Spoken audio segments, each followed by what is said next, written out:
Hello everyone, true English classes bye Ramesh में आपका स्वागत है। और दोस्तों, आज की वीडियो में मैं आपके लिए लेकर आया हूँ top 20 questions of English pedagogy.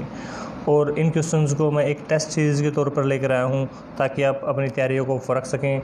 और 5 जुलाई 2020 को होने वाला जो CTET है, उससे पहले आप अंदाज़ा लगा सकें कि आपकी तैयारियाँ कितनी अच्छी हैं और कितनी ज़रूरत है। तो इसीलिए मैंने ये वीडियो आपके लिए बनाई है। तो लीजिए शुरू करते हैं आज की वीडियो। तो स्टूडेंट्स, फर्स्ट जो क्वेश्चन है, direct method puts emphasis on, यानी जो डायरेक्ट मेथड है वो किसके ऊपर जोर देता है। और स्टूडेंट्स, आपको पता है कि जो दो तरीके हैं, दो मेथड है, एक डायरेक्ट मेथड होता है और एक इनडायरेक्ट मेथड होता है। इनडायरेक्ट मेथड में आपको पता है ट्रांसलेट किया जाता है किसी चीज़ का, लेकिन जो इनडायरेक्ट मेथड है उसमें ट्रांसलेशन नहीं किया जाता। तो ये हम देखते हैं इसमें क्या बताया गया है। डायरेक्ट मेथड में किस चीज़ पर जोर दिया जाता है, अपने खुद ही आंसर देना है। डायरेक्ट यूज़ किया जाता है इंग्लिश का मीनिंगफुल सिचुएशंस में, साउंड पे फोकस किया जाता है, ग्रामर पे फोकस किया जाता है, रूल्स पे, या ट्रांसलेशन इन हिंदी। तो यह ट्रांसलेशन किया जाता है उसका। तो आपने इसका बताना है राइट आंसर क्या है। ठीक है, 1 2 3 4 कि इसमें से कौन सा राइट आंसर है। चलो अब मैं आपको राइट आंसर बताता हूँ इसका।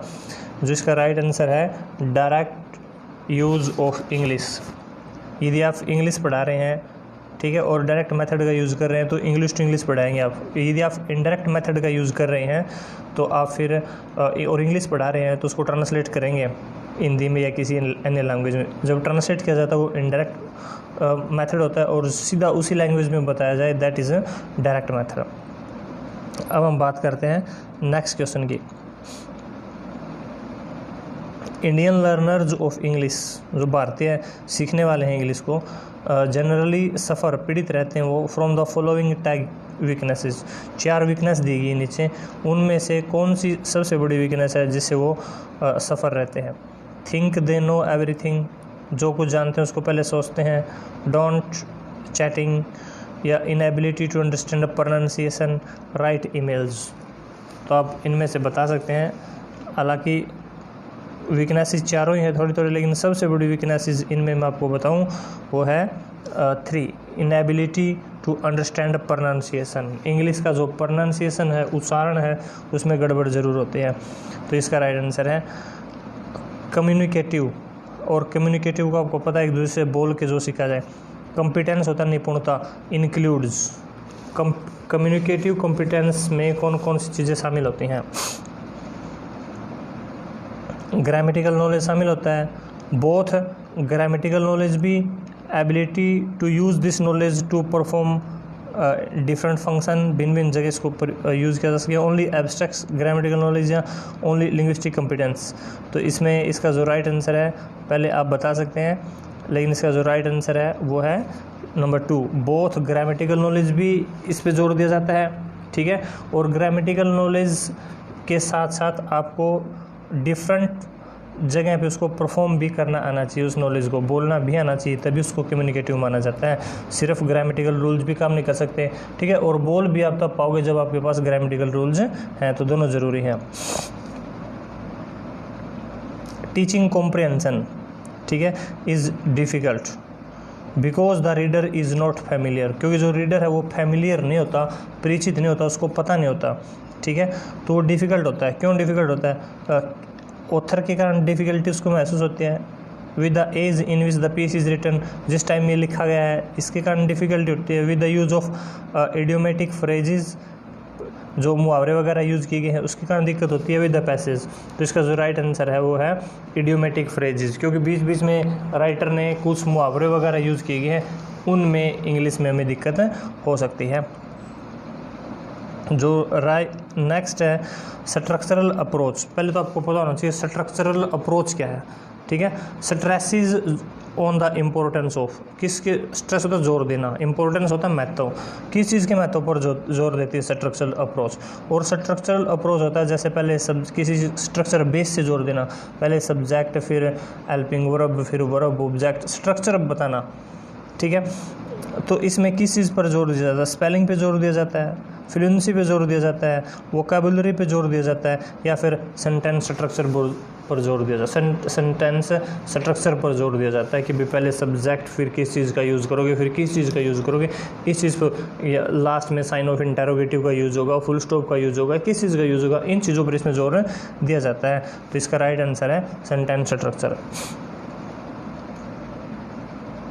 Audio plus lingual, audio lingual जो मेथड है वो किस चीज़ के ऊपर बेस हो, एक तो वीडियो होता है, एक ऑडियो, ठीक है।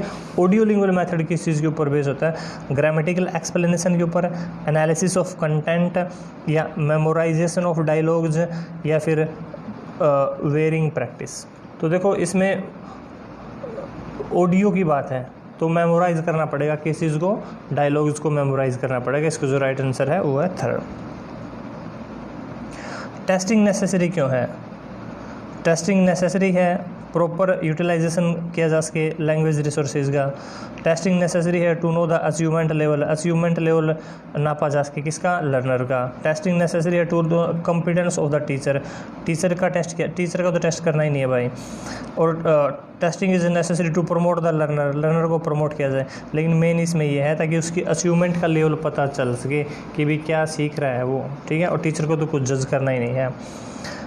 टीचिंग जो प्रोज को हम टीच कर रहे हैं उसमें क्या क्या शामिल होता है, रीडिंग स्किल, प्रोज गद्यांश जिसको हम बोलते हैं, लिसनिंग, स्पीकिंग है तो सारी जरूर, लेकिन सबसे ज़्यादा उसमें रीडिंग का महत्व होता है। कब, जब टीचिंग प्रोज की बात है। तो कम्युनिकेटिव अप्रोच, बोलना, टू ELT एम्फेसाइज, और किस चीज़ के ग्रामेटिकल पे जोर देता है, कम्युनिकेटिव पे जोर देता है, या थिंकिंग पे जोर दे, राइटिंग पे जोर, तो किसके ऊपर देता है, कम्युनिटी के ऊपर जोर देता है। आसान है ये। Which of the following is not, इनमें से कौन सी चीज़ सत्य नहीं है भाई, कौन सी चीज़ सच नहीं है। There is no single foolproof method, कोई मेथड नहीं है इंग्लिश टीचिंग का, है बहुत है। No method is instinctively good और बैड, कोई भी मेथड अच्छा बुरा नहीं होता, नहीं कोई अच्छा होता कोई बुरा होता है, ये भी। टीचर आर थ्योरेटिकल पीपल, नहीं प्रैक्टिकल भी हैं टीचर, तो ये गलत है, ठीक है। All methods can be adopted, नहीं सारे मेथड अडोप्ट नहीं किए जा सकते। An open ended question allows for option as it has, open ended जो क्वेश्चन है वो अलाउ करता है for opinion as it has, क्योंकि यह रखता है, क्या रखता है भाई, not more than one correct answer, only two correct answer, only one correct answer, only two correct answer, more than one correct answer. तो इसका जो राइट आंसर है वो है more than one correct answer, more than one correct answer इसका। Closed question क्या होता है आपने बताना, 3 करेक्ट जिसके आंसर हो, 4 करेक्ट आंसर जिसके हो, या टू करेक्ट आंसर जिसके हो, या जिसका ओनली वन करेक्ट आंसर जिसका है। तो अपने इनमें से बताना है, ये पहले से सिलेक्ट हो गया था। एक क्लोज्ड क्वेश्चन तो जिसके 3 करेक्ट आंसर्स हैं, और अपने याद रखना है क्लोज्ड कौन सा होता है, जिसके 3 करेक्ट आंसर्स हैं। Basically language is a form of activity, yes, and one learns a language through, कोई भी लैंग्वेज को कैसे लर्न करता है, मेमोराइज करके, एक्टिविटी, नकल के द्वारा, मेथड्स के द्वारा। तो किसके द्वारा सीखता है, एक्टिविटी के द्वारा। The objective of teaching poetry, कौन सा उद्देश्य है टीच करने का पोइट्री का, इनेबल द पीपल्स, ताकि जो शिष्य हैं, विद्यार्थी हैं, उनको योग्य किया जा सके, किसमें, enhance vocabulary, promote thinking power, make them of grammar. No, इसका जो राइट आंसर है डेवलप किया जा सके, ताकि उनके टेस्ट को, उनकी रुचि को विकसित किया जा सके, किसमें, एस्थेटिक सेंसिबिलिटी, ताकि जो सौंदर्य अनुभूति है वो उनकी बढ़ाई जा सके। इन communicative language teaching which one of the following is correct, communicative language teaching में कौन सा सही है, इनमें से बताना। फ्लुएंसी होनी चाहिए, एक्सप्रेशन की, ग्रामेटिकल एक्यूरेसी होनी चाहिए, रूल्स ऑफ ग्रामर होना चाहिए, मास्टरी ऑफ कंटेंट होना चाहिए। तो मेन इसमें कम्युनिकेटिव की बात है तो वहाँ एक्सप्रेशन ज़रूर होगा, अभिव्यक्ति, बोलना कम्युनिकेटिव में मैटर करता है। According to H.G. Wilson, the best way of imparting grammatical competence is, the best way, सबसे बढ़िया तरीका है इम्पार्टिंग प्रदान करने का, किसको, ग्रामेटिकल कॉम्पिटेंस मतलब निपुणता, ग्रामर बढ़िया तरीके से सिखाई जा सकती है। कौन सा इनमें से मेथड हो सकता है, रूट मेथड के द्वारा, थ्रू ग्राफिक स्किल के द्वारा, यूज़ एंड नॉट यूजेज के द्वारा। तो थ्रू यूज़ मेन चीज़ है, यूज़ किया जाना सबसे ज़्यादा ज़रूरी है। नेक्स्ट है one of the fundamental principle, second language का फंडामेंटल प्रिंसिपल मेन सिद्धांत क्या है? Explanation, contention, relaxation. तो इसका जो राइट आंसर है वो है ग्रेजुएशन, क्योंकि शिक्षा वगैरह दूसरे स्टेट में हम जाते हैं या दूसरे कहीं देश में जाते हैं तो जो सेकंड लैंग्वेज हर जगह काम आते हैं। The role of English in India is that of. English का क्या रोल है भाई? ओनली लैंग्वेज ऑफ कम्युनिकेशन है, सेकंड लैंग्वेज। ये मैंने एक अपनी वीडियो में बताया भी था, सेकंड लैंग्वेज का काम करती है। ग्लोबल लैंग्वेज भी है ये, एसोसिएट लैंग्वेज भी है। और कम्युनिकेटिव कॉम्पिटेंस कंबाइंस, कम्युनिकेटिव आपस में आदान प्रदान करना बातों का, जो कॉम्पिटेंस निपुणता है उसमें क्या क्या चीज़ शामिल होते हैं? Grammatical competence and the ability to use structure correctly, linguistic competence, grammatical competence, या linguistic competence and the ability to use the language appropriately, या ग्रामेटिकल। तो इसका जो राइट आंसर है लिंग्विस्टिक कॉम्पिटेंस तो होनी चाहिए, साथ में लैंग्वेज को अप्रोप्रिएटली यूज भी किया जा सके।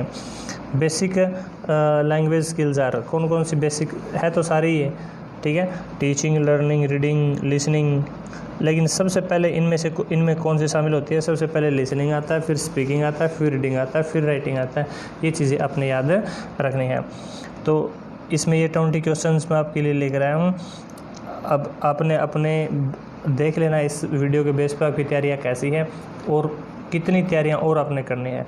और यदि वीडियो पसंद आई है तो चैनल को सब्सक्राइब ज़रूर कीजिएगा, बेल आइकन को प्रेस कीजिएगा, ठीक है। और अगली वीडियो तक इंतज़ार करते रहिए, हंसते रहिए, मुस्कुराते रहिए। Thank you, good bye.